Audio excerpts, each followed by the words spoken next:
ஆதியாகமம் அதிகாரம் 2.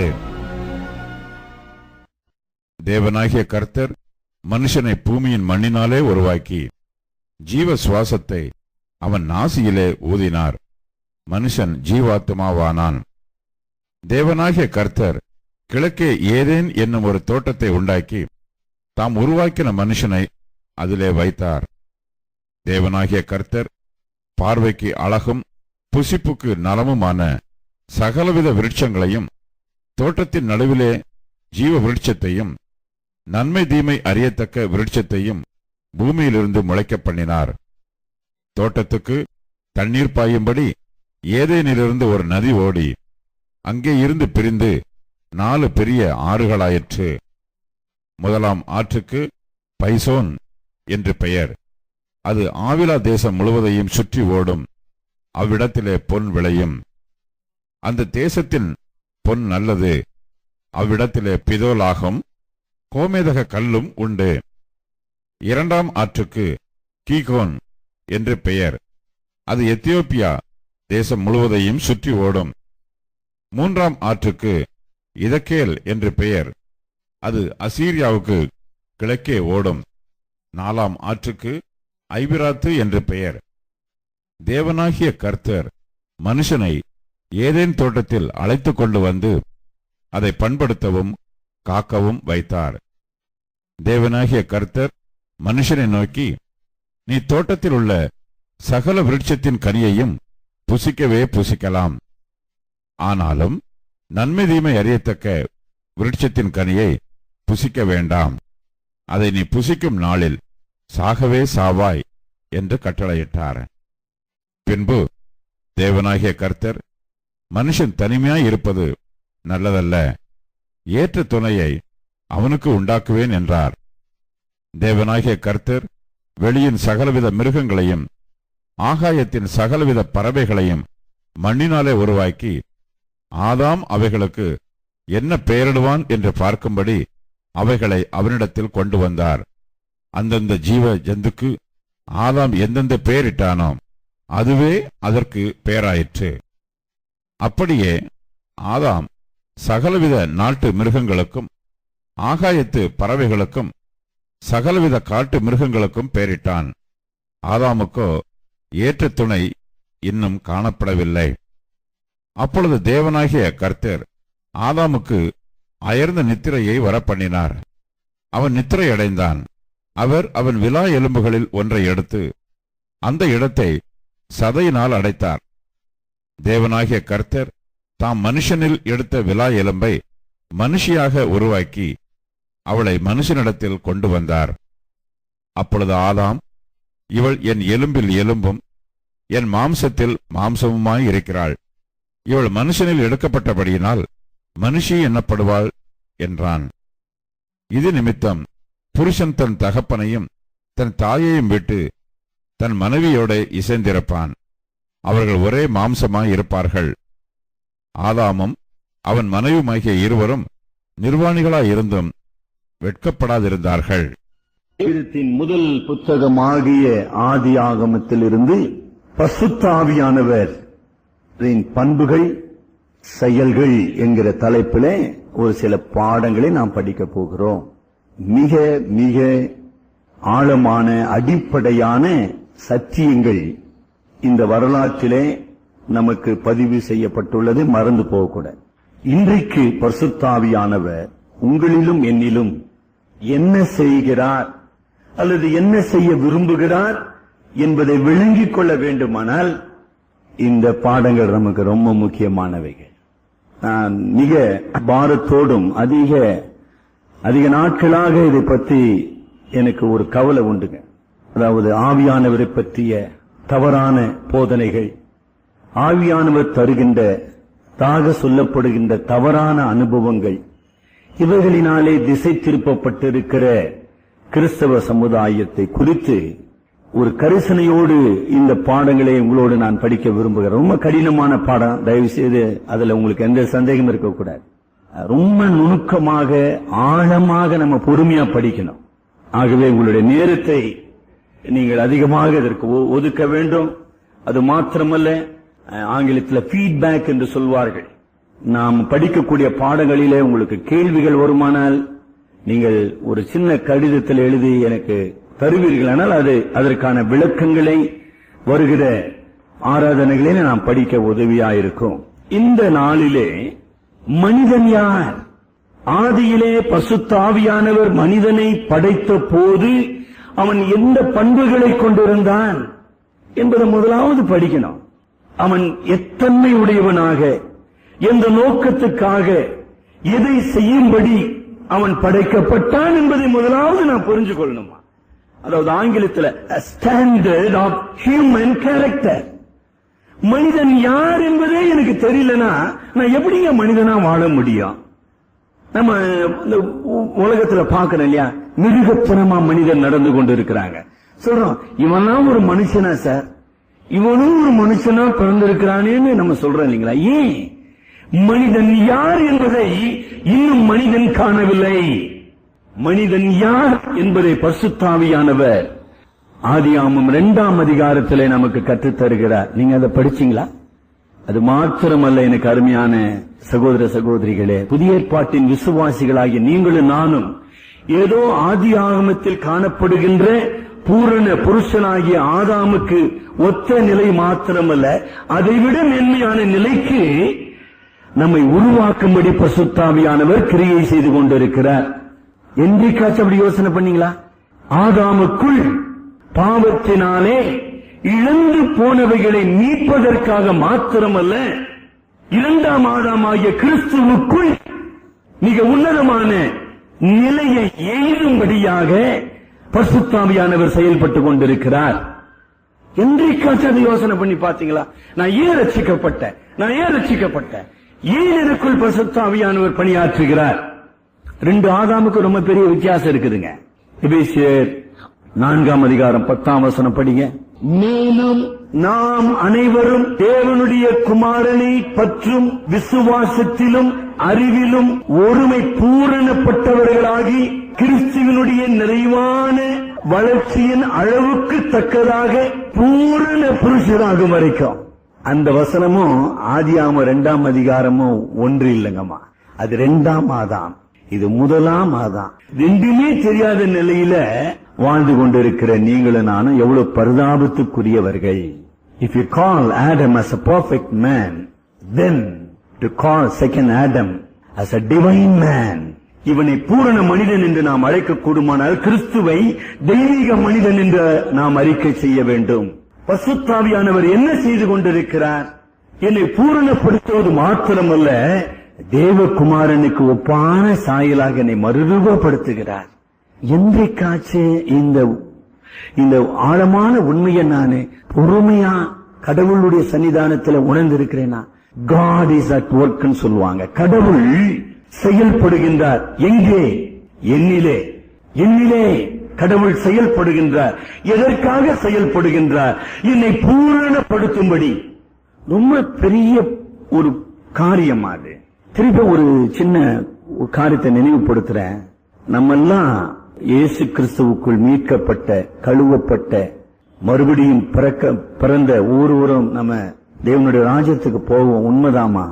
ஆனா தேவனுடைய ராஜ்யத்துல நாம பூரணப்பட முடியாதுங்க. பூரணப்படுதல் என்பது இந்த உலகத்துல தான்.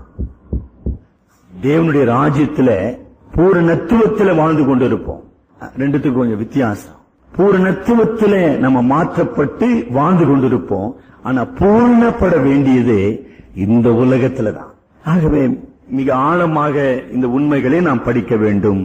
மனிதன் யார் அல்லது ஆதாம் யார் என்கிற கேள்விக்கு நாம் பதில் காண போகிறோம்.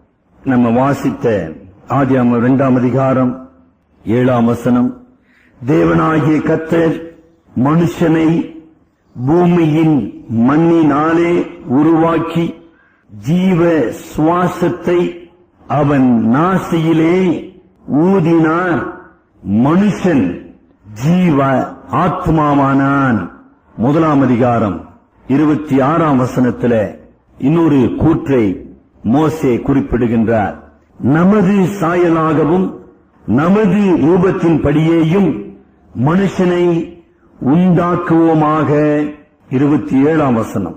தேவன் கடவுள் திரியேக தேவன் தம்முடைய சாயலாக மனுஷனை சிருஷ்டித்தார். அவனை தேவ சாயலாகவே சிருஷ்டித்தார். ஆணும் பெண்ணுமாக சிருஷ்டித்தார் என்று நம்ம பார்க்கிறோம். என்னங்கம்மா அதனுடைய அர்த்தம்? சங்கீதம் 8 நம்ம வாசித்தோம். சங்கீதம் 8 5ஆம் வசனம் நான் நினைக்கிறேன். மனுஷனை தேவ தூதனுக்கும் சற்று சிறியவனாக்கினே என்று நம்ம வாசிக்கிறோம். இந்த வசனங்களிலே தேவ சாயல் என்கிற அந்த சத்தியத்தை நம்ம படிக்க போகிறோம். மனிதனுக்கு கொடுக்கப்பட்ட சுவாதீன சித்தம் என்பதை பற்றி நாம படிக்கிறோம். மனிதனுடைய வாழ்வு எவ்விதமாக கடவுளை சார்ந்திருந்தது என்பதை நம்ம படிக்க போகிறோம். பூரண மனிதனாகிய ஆதாமுக்கு கடவுள் கொடுத்த சில சிறப்பு உரிமைகளை, the unique privileges of the man. பூரண மனிதனாகிய ஆதாம் என்னென்ன கடமைகளை செய்ய அழைக்கப்பட்டிருந்தான், the responsibilities, அதை நம்ம படிக்க போகிறோம். இவ்வளவு அதுல இருக்குது. இதை பட்டியலிட்டு அவைகளோடு நம்மை நாம் ஒப்பிட்டு பார்க்க போகிறோம். இந்த கடவுளுடைய நோக்கத்தை, இந்த கடவுளுடைய சித்தத்தை, இந்த கடவுளுடைய திட்டத்தை நான் இப்பொழுது பரிசுத்தாவியின் பலத்தினாலே நிறைவேற்றுகிறேனா? எதற்கு நான் ரட்சிக்கப்பட்டேன்? பரிசுத்தாவியானவர், புதிய சிருஷ்டிப்பை உருவாக்குகிற பரிசுத்தாவியானவர் செயலற்றவராக என் வாழ்க்கையில இருக்கிறாரா? ஏன் என் வாழ்க்கையில அவருடைய வல்லமையின் செயல்கள், கிரியைகள் வெளிப்படவில்லை என்பதை நம்ம படிக்க போகிறோம். தேவனுடைய சாயல் என்பதுங்கம்மா சரீரத்தில பார்க்க வேண்டிய பண்புகள் அல்ல. The image of God is not reflected in our bodies but in our soul அப்படின்னு செயின்ட் அகஸ்டின் எழுதுகிறார். தேவனுடைய சாயலை சரீரத்தில் அல்ல, மனிதனுடைய ஆத்மாவிலே கடவுள் பதித்தார். கடவுள் பரிசுத்தராய் இருக்கிறார் இல்லீங்களா? அந்த பரிசுத்தத்தின் சாயல் மனிதனிலே பிரதிபலிக்க செய்தார். அதை புரிஞ்சு கொள்ளுங்க.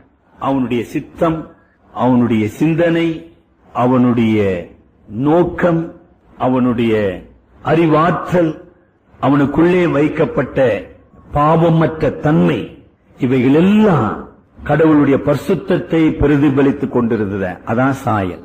அது மாத்திரமல்ல, அவருடைய ரூபத்தின் படியும் என்ற ஒரு பதத்தை நம்ம பார்க்கிறோம். சாயல், ரூபம்.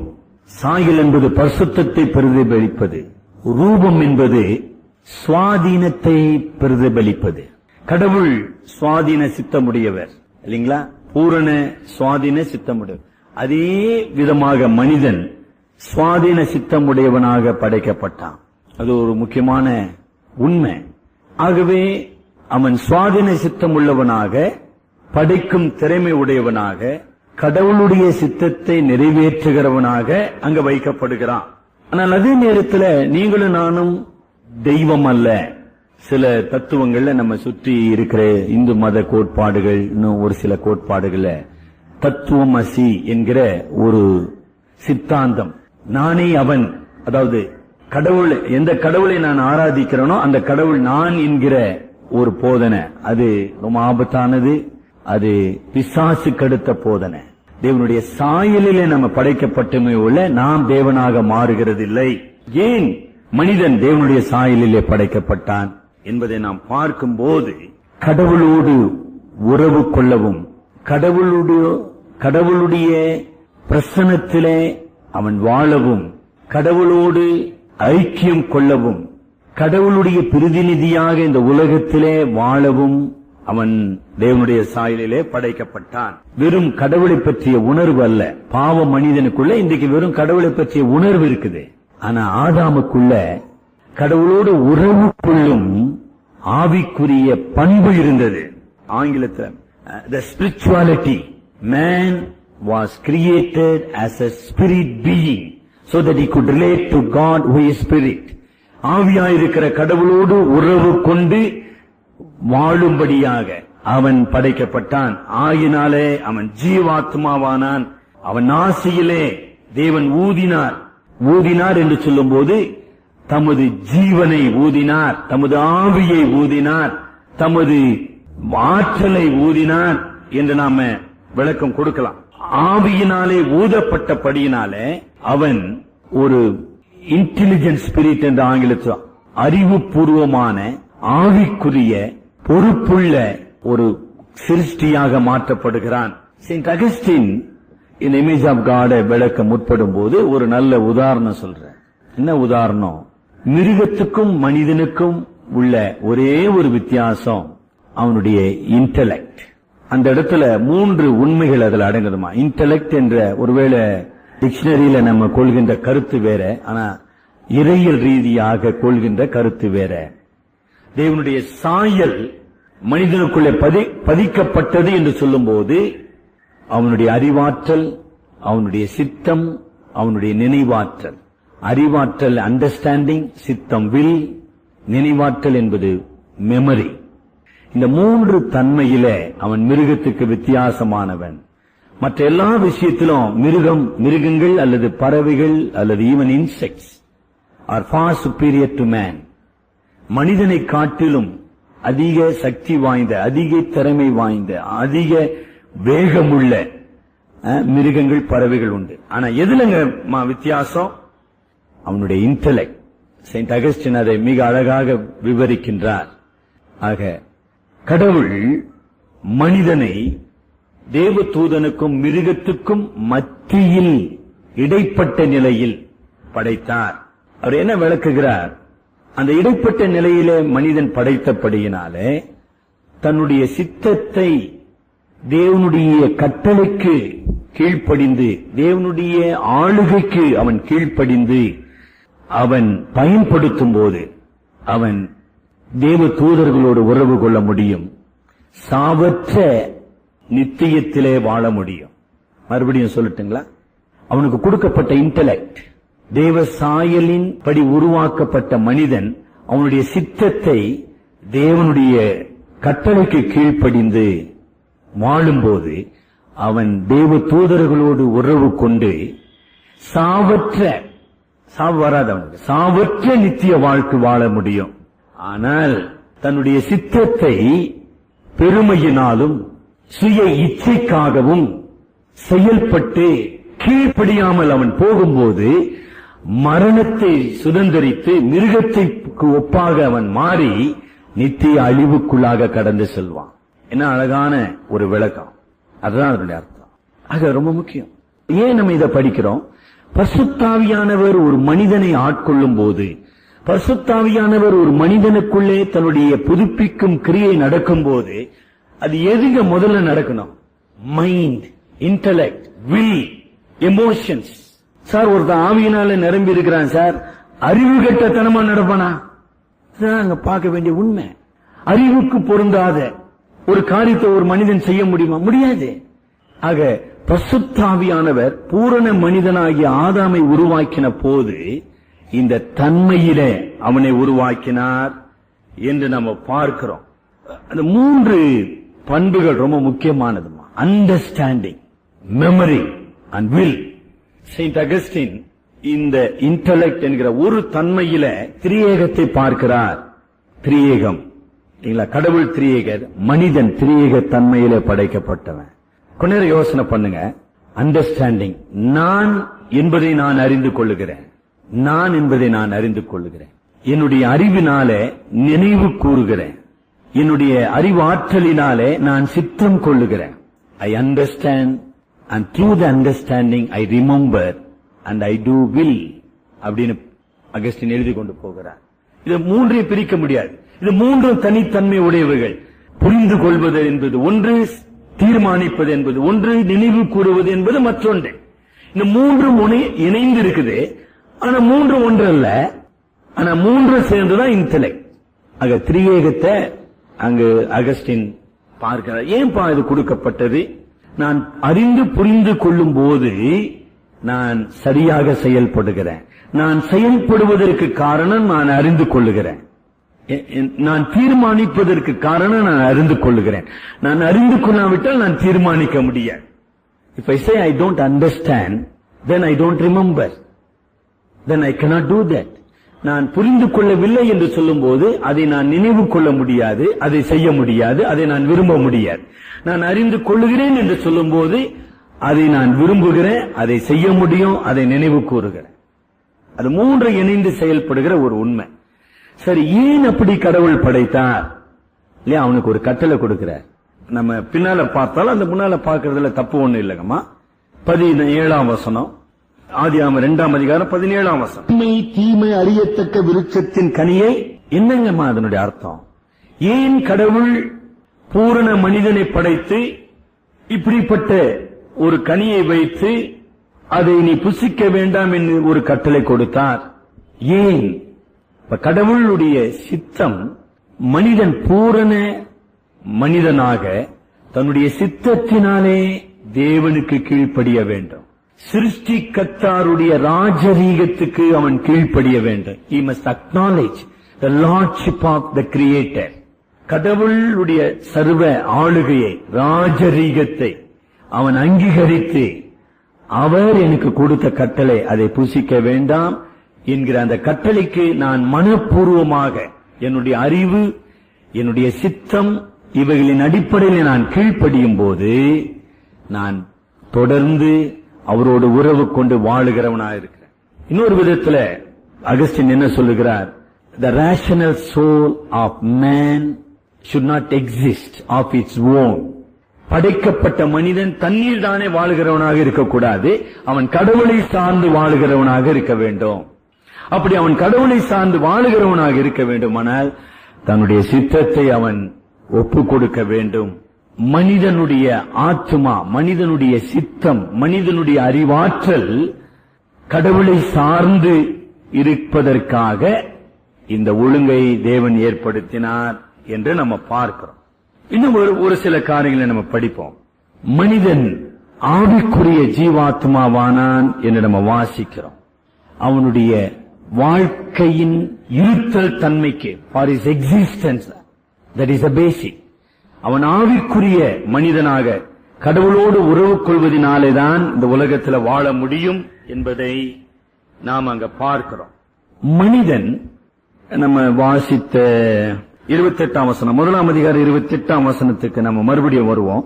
பின்பு தேவன் அவர்களை நோக்கி, நீங்கள் பலுகி பெருகி பூமியை நிரப்பி அதை கீழ்ப்படுத்தி ரொம்ப முக்கியமான பதம், சமுத்திரத்தின் மச்சங்களையும் ஆகாயத்து பறவைகளையும் பூமியின் மேல் நடமாடுகிற சகல ஜீவ ஜந்துக்களையும் ஆண்டு கொள்ளுங்கள் என்று சொல்லி தேவன் அவர்களை ஆசீர்வதித்தார். சங்கீதம் 8ல நம்ம அந்த உண்மையை வாசித்தோம், கவனிச்சிங்களா? சங்கீதம் 8, 6, 7, 8 வசனங்களில, உம்முடைய கரத்தின் கிரியைகளின் மேல் நீர் அவனுக்கு ஆளுகை தந்து, ஆளுகை சகலத்தையும் அவனுடைய பாதங்களுக்கு கீழ்ப்படுத்தினீர். 8ஆம் வசனத்தின் முடிவிலே, ஆகாயத்து பறவைகளையும் சமுத்திரத்தின் மச்சங்களையும் கடலில் அவனுடைய பாதங்களுக்கு கீழ்ப்படுத்தினீர். அது ரொம்ப முக்கியமான டொமினியன், ஆளுகை. மனிதன் கடவுளுடைய சித்தத்துக்கு கீழ்ப்படிந்து அவரை சார்ந்து செயல்படும் போது அவன் ஆளுகை உடையவனாக இருக்கிறான் என்பதை இங்கு வேதம் கற்றுக் கொடுக்குதுமா. அந்த ஆளுகை எந்த அடிப்படையிலே அவனுக்கு கொடுக்கப்பட்டது? அவனுடைய ஆவி பாவமற்ற, மாசற்றதாக, தீமையற்றதாக இருந்தபடினால, purity, innocence, goodness, free from all moral trait என்று சொல்லலாம். எல்லா விதமான பாவ தீமையற்ற ஒரு ஆவி உடையவனாக அவன் இருந்தான். ஆகியினாலே அவன் அதிகாரம் உடையவனா இருந்தான். பரிசுத்தம் என்பது அவனுக்கு ஆளுகையை தந்தது. Holiness gave him the authority. ரொம்ப முக்கியமான ஒரு படிப்பினை. ஆட்சி உரிமை அவனுக்கு கொடுக்கப்பட்டது. அந்த கண்ணியம், சகல படைப்புகளும் சகல ஜீவ ஜந்துக்களும் மனிதனுடைய ஆழத்துவத்துக்கு, மனிதனுடைய ஆட்சிக்கு, மனிதனுடைய மாரல் சுப்பீரியாரிட்டி, மனிதனுடைய ஆவிக்குரிய உயர்நிலைக்கு கீழடங்க வேண்டும். அதனுடைய ஒரு அம்சத்தை தான் நோவா செயல்படுத்தினார். எப்படி எல்லா காட்டு மிருகமோ நோவாவினுடைய பேழைக்குள்ள வந்த, he could command the beast.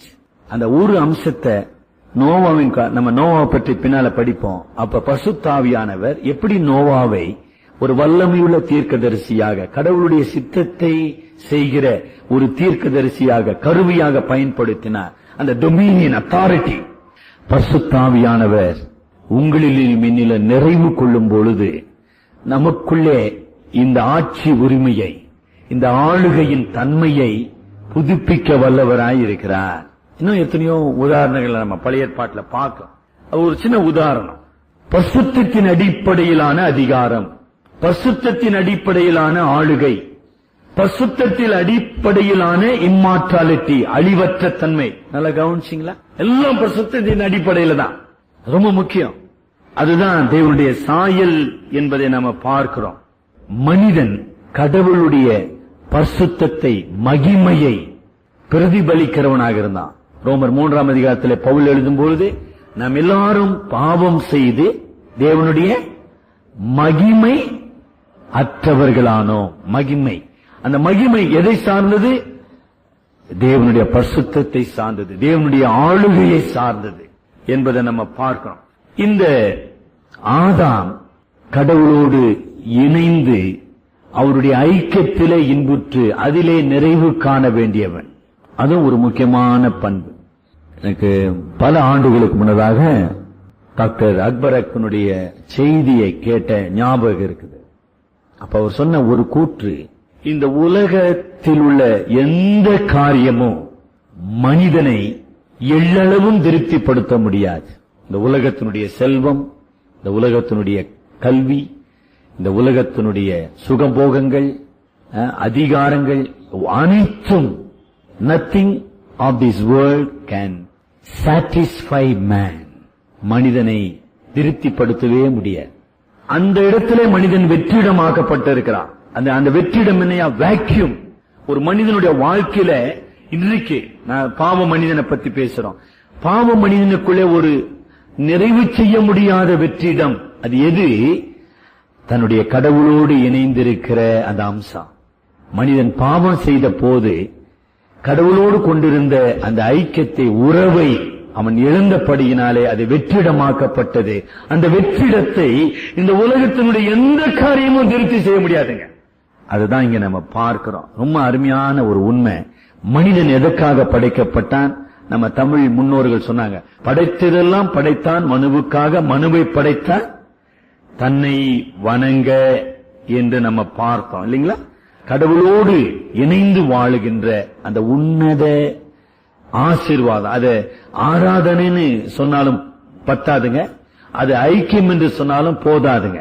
The word neither worship nor fellowship can adequately express the relationship Adam enjoyed with the holy God. கொஞ்ச நேரம் அதை சிந்தனை பண்ணுங்க. இன்றைக்கு நம்ம ஆராதிக்கிறோம், இன்றைக்கு பரிசுத்த ஆவியானவர் மூலமாக தேவனோடு ஐக்கியப்படுகிறோம். ஆனால் ஆதாம் பூரண நிலையில அவன் அனுபவித்தது வித்தியாசமான ஒரு காரியம். அது அதற்காக ஆகியனாலதான் சில நேரத்தில் நம்ம யோசிக்கிறோம் இல்லைங்களா? நீங்க அங்க பாத்தீங்கன்னா, எங்க பாக்குறோங்க, அவன் 20ஆம் வசனத்தினுடைய கடைசி பகுதி படிங்க. ஆதாமுக்கோ ஆஃப் த காட்ஸ் ஃபெலோஷிப். மறுபடியும் அது ஆழமா சிந்திங்க. பெண்களானாலும் சரி, ஆண்களானாலும் சரி. இன்றைக்கு இந்த ஏக்கம் சொல்றோம் பாருங்க. மனிதருக்குள்ளே ஒரு ஏக்கம், மனிதருக்குள்ளே ஒரு தவிப்பு, மனிதருக்குள்ளே ஒரு வேட்கை, எதையோ இழந்துட்ட மாதிரி, ஏதோ இல்லாதது மாதிரி. ஏன் நம்ம அப்படி இருக்கிறோம்? நம்மை நிறைவு செய்கிற கடவுளோடு உறவற்றவர்களாக நம்ம இருக்கிறோம். only God can fill our vacuum. நல்லா கவனிச்சுங்களா? எல்லையற்ற கடவுள் தான் நமது அந்த தனிமையை நிறைவாக்க உள்ளவர். இங்க அவன் தனிமையில இல்லைங்க, அவன் தனிமையில இல்ல, அவன் முழுமை பெற்றவனாக இருந்தான் என்பதை நம்ம மறந்து போயிடக்கூடாது. சரி, அங்க ஒரு சின்ன குறிப்பு நம்ம சொல்லுவோம். ஏன் கடவுள் ஒரு மனிதனை உண்டாக்கினார்? ஒரு சின்ன கேள்வி கேட்கலாம். செயின்ட் அகஸ்டின் அதற்கு பதில் சொல்றார். இதுவரைக்கும் நான் அதை படிச்சதில்லை, சமீப நாட்களில் அதை படிக்கும்படியான கிருபை எனக்கு தந்தார். மிருகத்துல அவர் திரும்பிய மிருகத்தோடு ஒப்பிட்டு பேசும்போது, மிருகங்களில சில வகைகள் கூட்டாக வாழக்கூடிய மிருகங்கள், சிலவைகள் தனிமையாக வாழக்கூடிய. குறிப்பாக ஒரு சிங்கம் அது தனிமையை தான் வாழும் பை நேச்சர். ஆனால் நீங்கள் மான் கூட்டம், மாடு கூட்டத்தின அது தனியா இருக்கவே முடியாது. அது மாதிரி ஒரு கம்பாரிசன் பண்ணிட்டு, ஆனா கடவுள் அப்படி படைக்கவில்லை, மனிதனை ஒருவனாக படைத்தார். அதுக்கு ஒரு சில நல்ல விளக்கங்களை கொடுக்கிறார். உங்களுக்கு விருப்பமானால் அந்த குறிப்புகளை நீங்க எழுதி வைத்துக் கொள்ளுங்க. மனிதனை தனிமைக்காக கடவுள் படைக்கவில்லை, மனிதனை மனித சமுதாயத்திலிருந்து பிரிந்து வாழ்வதற்காக மனிதனை படைக்கவில்லை. ஒரு சின்ன இந்த இடத்துல ஒரு சரித்திர பின்னணியை நம்ம நினைவு கூற வேண்டும். செயின்ட் அகஸ்டின் வாழ்ந்தது கிபி 4ஆம் நூற்றாண்டினுடைய பிந்திய பகுதி, 5ஆம் நூற்றாண்டினுடைய முந்திய பகுதி.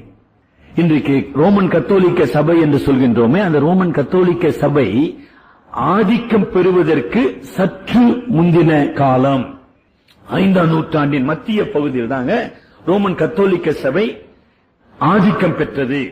ரோமன் கத்தோலிக்க சபையினுடைய பல முறைகளிலே ஒரு முக்கிய முறை துறவரம், அசிட்டிசிசம் என்று சொல்வார்கள்.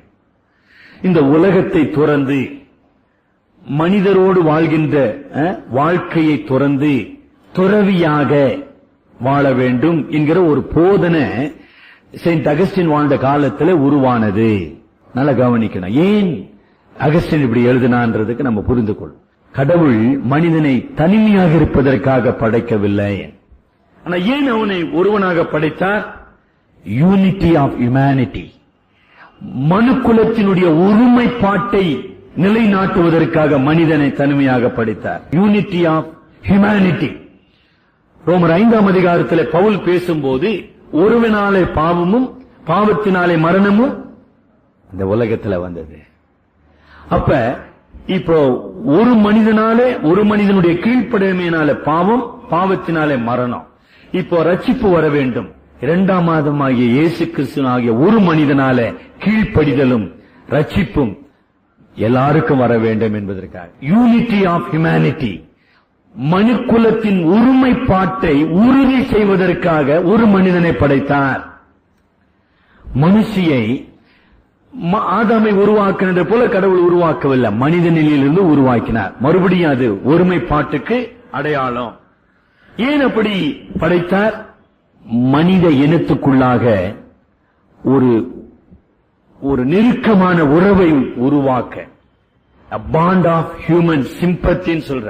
நம்ம நீங்க டிவில எல்லாம் நம்ம பார்க்கிறோம், இந்த மாதிரி விபத்துகள், இந்த மாதிரி அழிவுகள் நடக்கும்போது அங்க மக்கள் சாகிறத பார்க்கிறோம். சாகிறத பார்த்த உடனே நம்முடைய உள்ளத்துல உணர்த்தப்படுறோம் சிம்பத்தி. ஆனா எந்த மிருகமாச்சும் இன்னொரு மிருகம் சாவறத பார்த்து அது மாதிரி ஆகுதுங்களா? ஆகாது. அவர் கருப்பனோ வெள்ளையனோ யாரா இருந்தாலும் சரி, that is the bond of human sympathy.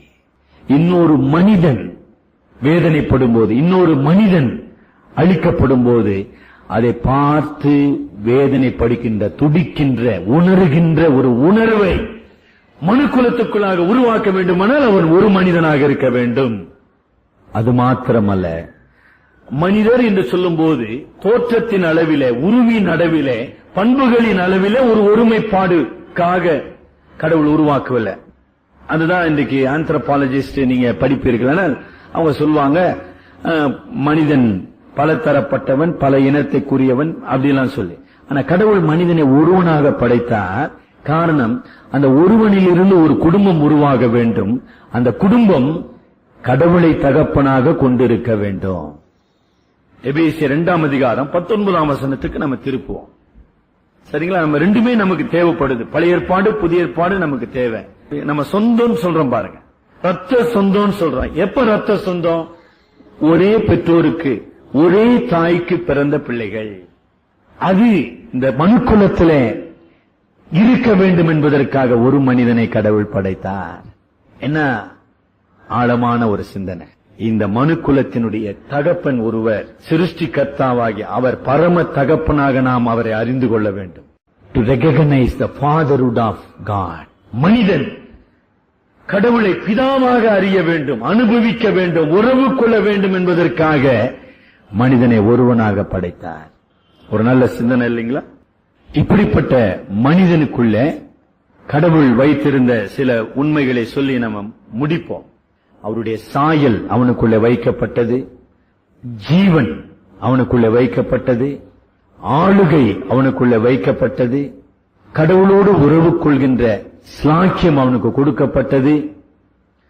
கடவுளுடைய பிரதிநிதியாக முழு படைப்பின் மீது, ஆங்கிலத்தில் வைஸ்ராய் இந்த பதம், காட்ஸ் ரெப்ரசன்டேட்டிவ். இன்னைக்கு ரோமன் கத்தோலிக்க சபையில போப்ப விகார் ஆஃப் காட்னு சொல்லுவாங்க, கடவுளுடைய பிரதிநிதின்னு.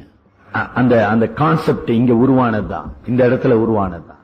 ஆதாம் கடவுளுடைய பிரதிநிதியாக கடவுள் படைத்த சகல படைப்புகள் மீது ஆளுகை உள்ளவனாக, as a viceroy. என்ன அருமையான ஒரு உண்மை! இந்த அதிகாரத்தோடு அவன் படைக்கப்பட்டான். அவனுடைய கடமைகள் என்ன, அதை நம்ம வேகமா சொல்லி முடிப்போம். 15-16 வசனங்களுக்கு நம்ம வரலாம். ஆதியாகமம் 2ஆம் அதிகாரம் 15-16. தேவனாகிய கர்த்தர் மனுஷனை ஏதேன் தோட்டத்தில் அழைத்துக் கொண்டு வந்து, என்ன அழகான ஒரு உண்மையை பார்க்கிறோம்.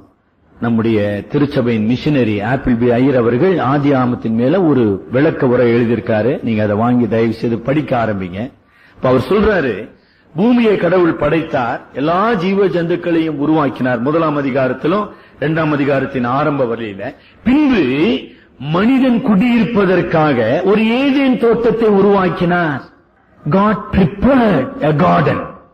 ரொம்ப அழகான ஒரு உண்மைங்க. மனிதனுடைய வாழ்வுக்காக, மனிதனுடைய சந்தோஷத்துக்காக, மனிதனுடைய தேவையை சந்திப்பதற்காக, மனிதனுடைய நன்மையை விரும்புகிற ஒரு கடவுள் இல்லையா, தகப்பன். நம்ம பிள்ளைங்களுக்கு நன்மையான ஈவுகளை கொடுக்கிறேன், அந்த மாதிரி he prepared a beautiful garden. அதை உருவாக்கி அந்த இடத்துல ஆதாமை கொண்டு வந்து, என்னப்பா இதான்ப்பா உன் வீடு, this is your home, this is your paradise. தீமையற்ற பாவமற்ற ஒரு இன்ப பரதீசு, இதுல நீ வாழ். அதான் சொல்ற, அந்த அழைத்து கொண்டு வந்து என்கிற பதம் வந்து என்னமா செய்றாரு, அதை பண்படுத்தவும் காக்கவும் வைத்தார். ஆக 3 கடமைகளை ஆதாமுக்கு தராருமா. 15ஆம் வசனம் முதல் கிட்டத்தட்ட 18 அல்லது 20 வசனங்கள் வரைக்கும் 3 பெரிய பொறுப்புகள் அவனிடத்துல கொடுக்கிறார். என்ன கொடுக்கிறார் பாருங்க. அவன் is an husband man. அந்த இடத்துல ஹஸ்பண்ட் என்கிற நம்ம சொல்ல ஆங்கிலத்தில் அந்த பதம் முதல் முறையாக கடவுள் பயன்படுத்துகிறார். Husband means provider. வாழ்க்கையின் அடிப்படை தேவைகளை சந்திக்கிற பொறுப்புடையவன் அர்த்தம். அவன் சகல காரியங்களையும் அனுபவிப்பது மாத்திரமல்ல, அதை அதன் மூலமாக அவனுடைய வாழ்க்கையின் தேவைகளை சந்திக்கிறவனாக அவன் வாழ வேண்டாம். தனக்காகவும் தன்னுடைய மனைவிக்காகவும் பிள்ளைகளுக்காகவும் he must be a provider. மறுபடியும் எபேசியர் 5ஆம் அதிகாரம். ஏன்னா அந்த உண்மைகள் எல்லாம் புதிய பாடல நல்ல அழகா இருக்குது பாருங்க. எபேசியர் 5ஆம் அதிகாரம், அந்த வார்த்தைகளுக்கு தான் நம்ம விளக்கம் படிச்சுட்டு இருக்கோமா. அங்கு புருஷனை பற்றி சொல்லப்படுகின்ற உண்மை 29வது வசனம் கருத்து தாங்க. ஹஸ்பண்ட் போஷித்து காப்பாற்றுகிறவன், கடவுளுடைய படைப்புகளை துஷ்பிரயோகம் செய்கிறவன் அல்ல.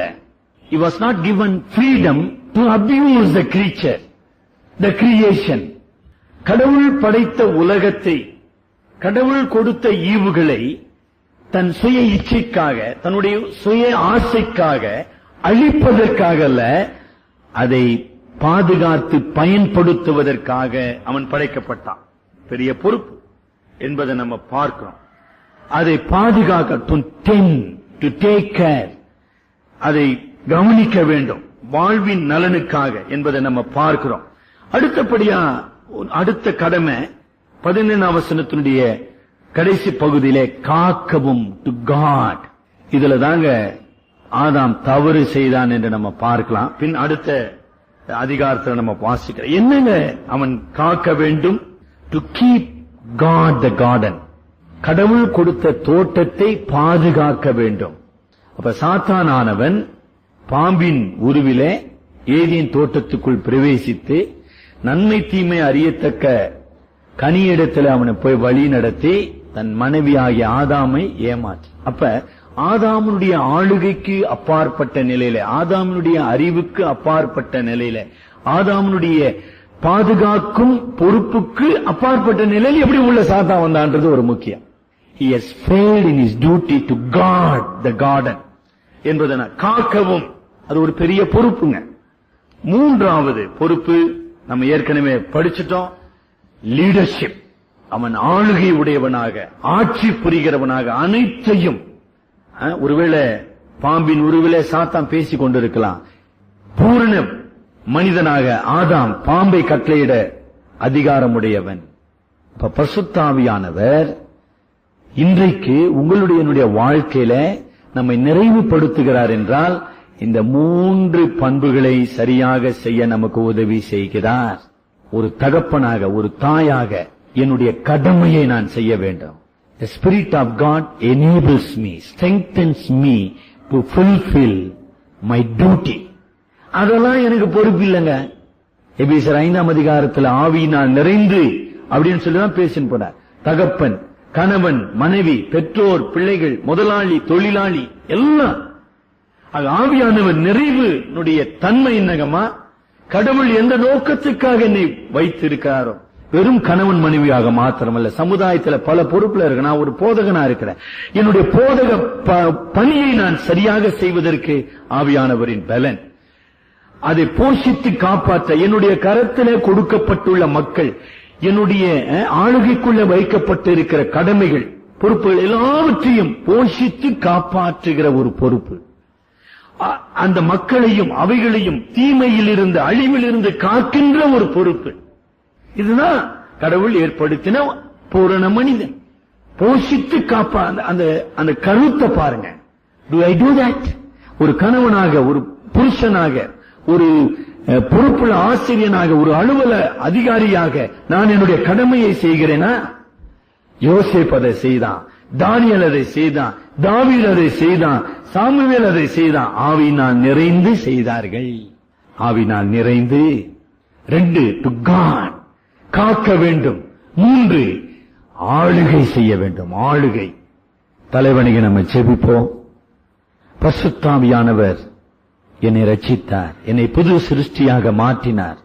பரிசுத்தாவியானவர் இந்த பாவ உலகத்திலே, சபிக்கப்பட்ட உலகத்திலே என்னை அவருடைய ஊழியனாக, அவருடைய ஸ்தானாதிபதியாக, அவருடைய சித்தத்தை நிறைவேற்றுகிற ஊழியக்காரனாக என்னை வைத்திருக்கிறார்.